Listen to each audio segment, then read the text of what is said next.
My name is Michael Madigan. I am the proprietor of KitchenCru Culinary Prep Space and Corkscrew Wine Merchant. We are a culinary incubator aimed at making it possible for food-based entrepreneurs to start, launch, and grow a successful company. What we like to tell our customers is all you have to do is bring your knives and you're ready to go. We spent close to 9 months talking to chefs and cooks in many different segments of the culinary world to figure out what kind of equipment we needed, how to lay out the kitchen for the right workflow, what kind of services we needed to offer, and kind of all the little kitchen gadgets that make up a commercial kitchen. How to lay out the prep space and how to work out a scheduling system so that people could come in here and work together. Our customers are all over the map in the food business. So we have folks who are caterers, who are just 1 or 2 people who want to do a few weddings during the summer season and then have jobs during the rest of the year. We have folks who do specialty gourmet packaged goods who want to break into regional and eventually national distribution. We have pastry chefs. We've got some gluten-free producers in here. We have people who create high-end charcuterie, pork-based products. And we also have people who are doing menu development for restaurants who want to prove a concept and get feedback on their food before they actually open a brick-and-mortar space. My background is actually in high tech. I spent 26 years in the computer world, about half of that working for IBM, about half of that running my own startup, and did some acquisitions and sold some companies and then did more acquisitions. But I've always been an avid home cook. I mean, in Portland is just a great place to be for that. And so over the last several years, I have been a home winemaker, a home beer brewer, make my own cheese, kind of jumped on to the deal where you can buy a whole animal and kind of break it down yourself. Really, the whole learn where your food comes from and try to be a more responsible part of the food chain. After 26 years in that business, or in the high-tech world, I kind of took a year off and built a house and tried to figure out what was going to be next. And when I was ready to come back, nothing in that high-tech world felt right to me. It just wasn't fun anymore. And I figured if I could take the time to design a job that combined what I love to do with what I'm good at, that it might be the last thing for me. And that was how the idea came together. I've got a lot of friends in the culinary world, restaurants, wine bars, things like that. And I came to the conclusion, doing some informal consulting for them, that there are a lot of very talented cooks or people who have passion to develop a product and bring it to market and are good at that piece of it, but don't necessarily have the financial means or the business background or experience to turn that idea into a business. And so one of the things that's different about KitchenCru from other commissary kitchens around the city or around the country is we have a full set of business development services. Everything from financial planning and business plan reviews up to and including helping with sales, merchandising, online presence, things like that. So really everything that an entrepreneur might need by way of infrastructure to come in with an idea and a product or a service and, as I said, launch that in a successful, responsible way. Comparing the people I've worked with in my former career to people in this world, there are similarities and differences. Again, there are creative people in both environments. In the high-tech world, program developers, user interface developers, even engineers who have to come up with very specific solutions to customer problems.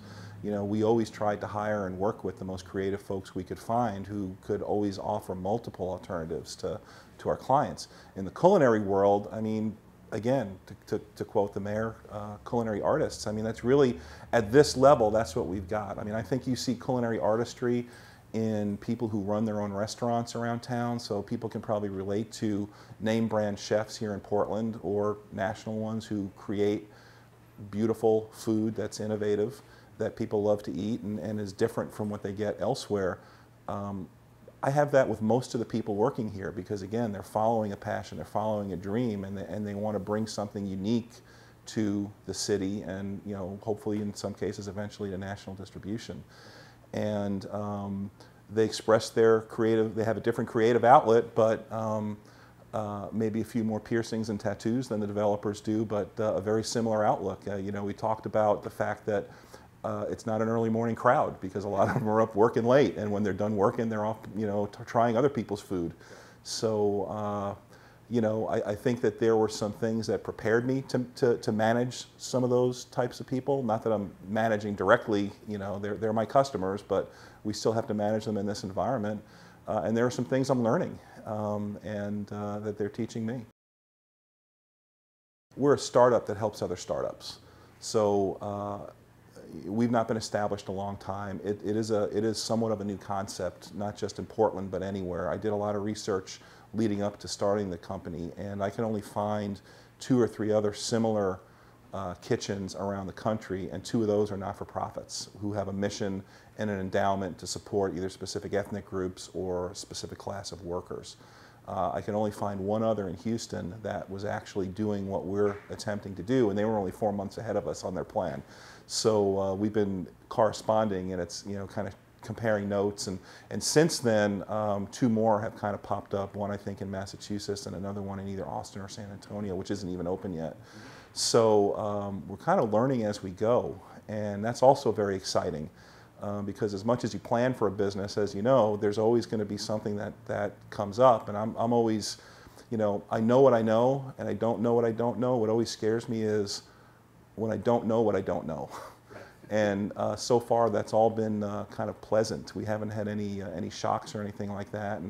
And the folks who are here, our clients, are taking it very seriously and providing a lot of good feedback on what direction we should take it. And it's a really nice sense of community that's developed here.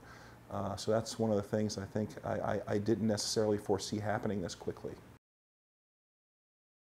We have financial objectives. The banking industry is not the most cooperative these days, and after 4 or 5 months of burning through 3 or 4 banks, my wife and I self-finance the business. So we have financial objectives. I mean, I'd like to pay out that debt. I want to be able to continue bringing in specialized equipment or supplies that we need to be able to support the clients that are working out of here. My financial success is their financial success. So when I get people in here saying, what can we do to help you? I always say, help my clients. If we can figure out a way to make them successful, then I'm successful. And when they get big enough, eventually they will fly the coop and have their own place set up. At some point, we may be interested in kind of helping with microcapitalization in certain of those if we think that it's the right thing to do. But long term for this facility, the objectives are to fill it up, to make it a place that people around Portland think of when they think of good food. And when my clients sell something and they say they made it at KitchenCru, and they're proud to say that, then that's ultimately my objective. I think Portland is one of the few cities in the country that could actually support this concept. The city itself is very concerned about how food gets from the field to eventually to your plate, whether that's at a restaurant or at home. I saw your recent interview with Mayor Adams where he referred to our people in the culinary community as culinary artists, and I really like that term, and we're trying to foster an environment here that allows those folks to create what they want to create.